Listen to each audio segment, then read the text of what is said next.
Shalom, Bapak Ibu, Saudara-saudari yang dikasihi Tuhan Yesus Kristus. Hari ini Jumat 31 Januari 2025. Saya mengajak kita semua untuk mengikuti renungan harian yang dikeluarkan oleh Sinode Gereja Kristen Oikumene di Indonesia (GKO) dengan berpedoman pada pola pembacaan Alkitab 4M. Mari kita berdoa. Ya Tuhan Yesus yang baik, terima kasih untuk penyertaan-Mu sepanjang malam yang telah kami lewati. Di pagi ini, sebelum kami melakukan aktivitas di sepanjang hari ini, kami memerlukan Tuhan hadir melalui firman-Mu, sehingga firman-Mu boleh menjadi penuntun dan pengarah bagi kami untuk berjalan bersama dengan Tuhan. Dalam nama Yesus kami berdoa. Amin. Terima kasih Kakak Naya untuk doa pembukaannya.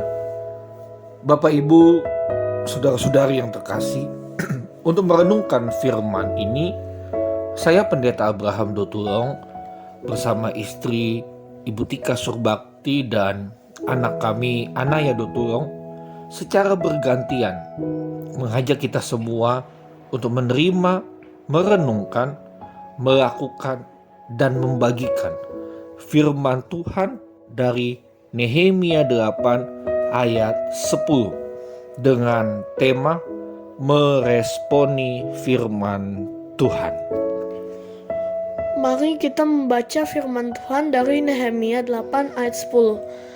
Lalu Nehemia, yakni kepala daerah itu, dan Imam Ezra, ahli kitab itu, dan orang-orang Lewi yang mengajar orang-orang itu berkata kepada mereka semuanya, hari ini adalah kudus bagi Tuhan Allahmu.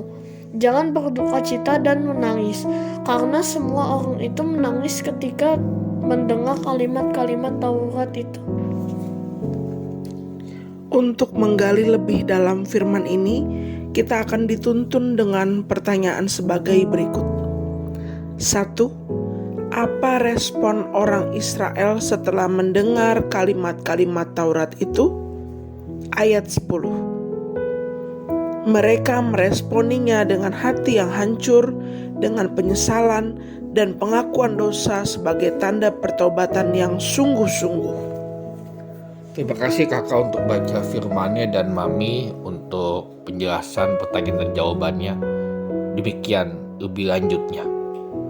Di ayat 10b dikatakan di sana, karena semua orang itu menangis ketika mendengar kalimat-kalimat Taurat itu.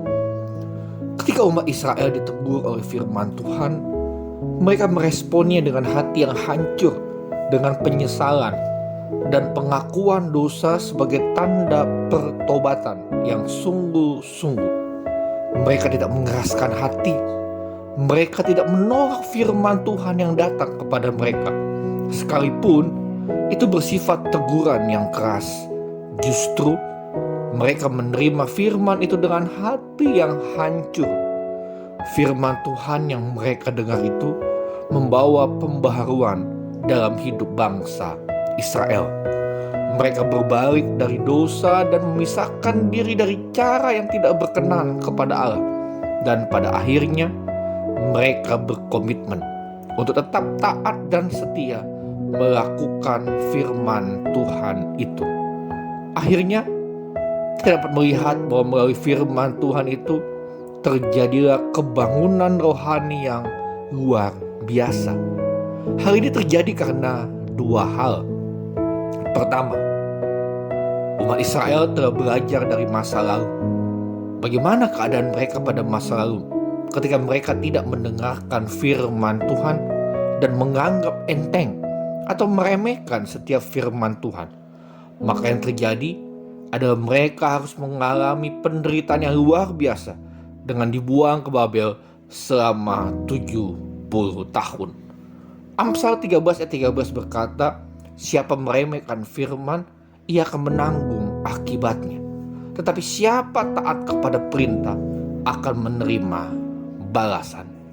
Hal yang kedua, umat Israel mau membuka hati menerima firman Tuhan. Kunci kebangunan rohani terjadi apabila kita mau membuka hati untuk menerima Tuhan. Begitu juga dengan kita. Apabila kita mau membuka hati untuk siap ditegur dan koreksi dengan firman Tuhan, maka firman Tuhan itu berkuasa mengubah dan memulihkan hidup kita. Persoalannya adalah, apakah kita menyediakan waktu untuk merenungkan firman Tuhan? Apakah kita mau membuka hati untuk dikoreksi oleh firman Tuhan? Maukah kita merespon di setiap firman Tuhan dengan menaati firman itu sendiri? Ketika kita melakukan hal-hal itu, maka yang terjadi adalah hidup kita akan mengalami perubahan. Bapak Ibu saudara-saudari terkasih, mari kita melakukan firman Tuhan di pagi hari ini. Responilah setiap firman yang kita dengar dengan membuka hati untuk menerimanya dan berkomitmen untuk melakukannya. Dan marilah juga kita membagikan firman ini. Bagikanlah kepada keluarga kita, sahabat kita, saudara seiman, dan setiap orang yang kita kenal agar meresponi firman Tuhan dengan hidup dalam pertobatan. Mari kita berdoa. Tuhan Yesus, terima kasih untuk firman-Mu di pagi ini. Biarlah Roh Kudus memampukan kami untuk meresponi setiap firman didengar dengan membuka hati untuk menerimanya dan berkomitmen untuk melakukannya. Dalam nama Tuhan Yesus, kami menyerahkan kehidupan kami di sepanjang hari ini. Amin.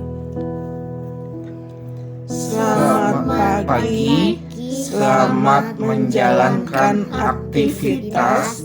Salam dari kami di Bintaro Jaya. Tuhan Yesus menyertai kita semua.